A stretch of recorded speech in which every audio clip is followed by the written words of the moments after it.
Hey everybody, my name is Dave. I'm a physical therapist with P4S Golf, and today we're going to be talking about low back pain for golfers. As a physical therapist working with golfers, I can promise you that it's the number one pain complaint that I see every single day. If this is you, if you're experiencing pain either during your round of golf or after your round of golf, just know that first, you're not alone. Low back pain is the number one most common musculoskeletal condition that affects Americans daily. Number two is, I just don't want you to feel resigned to the fact that you need to live with this pain. There are things you can do about it. Now, with that being said, if you're watching this video and you have low back pain, but you also have pain that radiates into one or both legs that is causing any numbness or weakness in your legs, I want you to consult with a medical provider in your area, because that could be indicative of something more serious. But if you're just like some of the golfers I see here with just generalized low back pain, achiness, stiffness, then I think this is a great video for you. One of the major keys to either treating low back pain or preventing the onset of low back pain is taking your body and your low back through various movements that it might get exposed through during a day. This helps better prepare your body for the demands of each day. So you don't want to hold yourself stiff when you have low back pain or achiness. You actually want to get your low back moving. Right now I'm just going to demonstrate a few exercises that I commonly give to people and that you can give a shot. If you're looking for more exercises within this realm, I highly recommend you subscribe to our Par for Success on-demand service.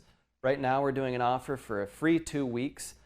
In that on-demand service, you can find a lot of videos with exercises like the ones we're doing today, and that can give you a more guided pathway through your discomfort.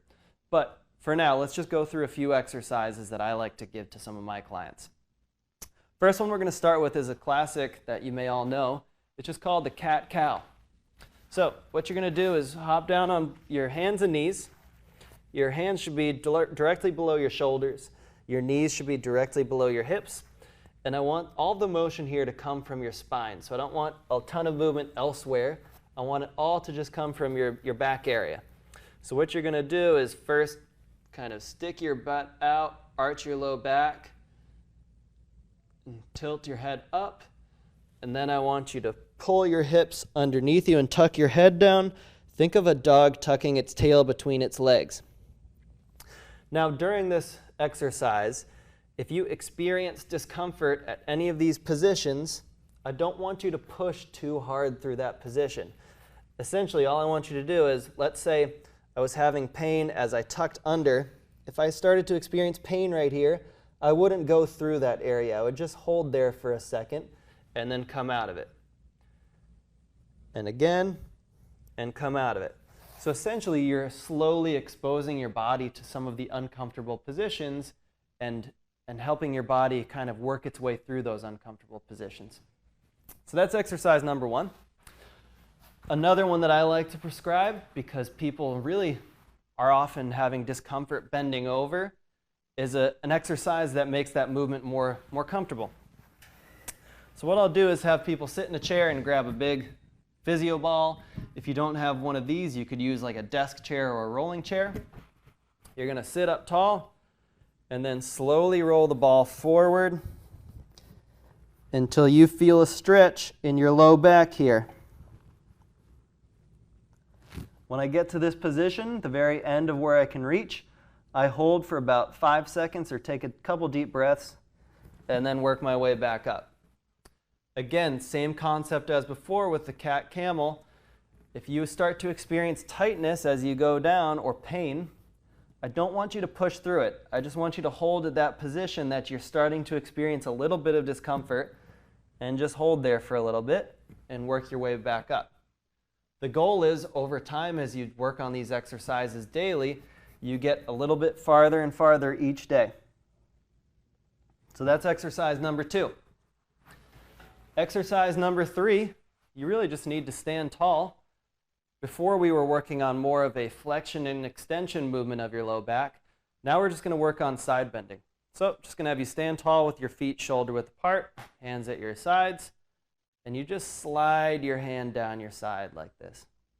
Go one way and then go the other way.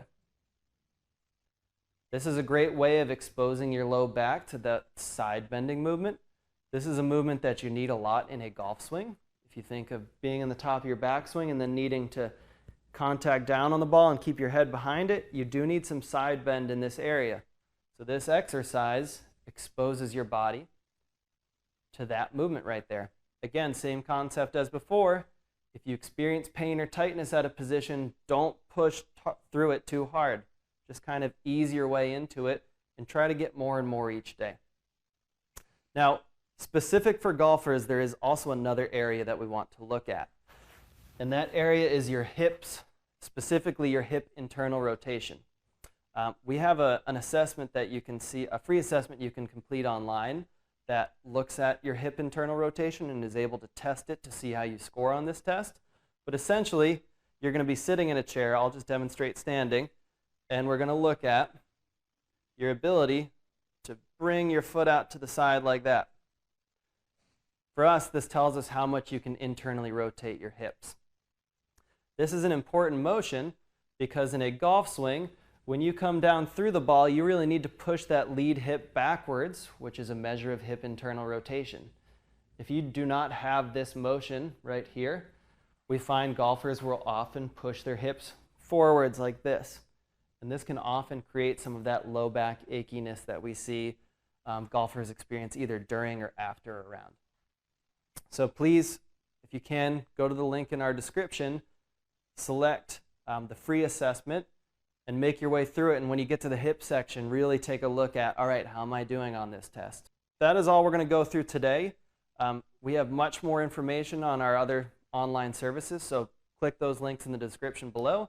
And if you can, please like and subscribe to our YouTube channel. Thank you.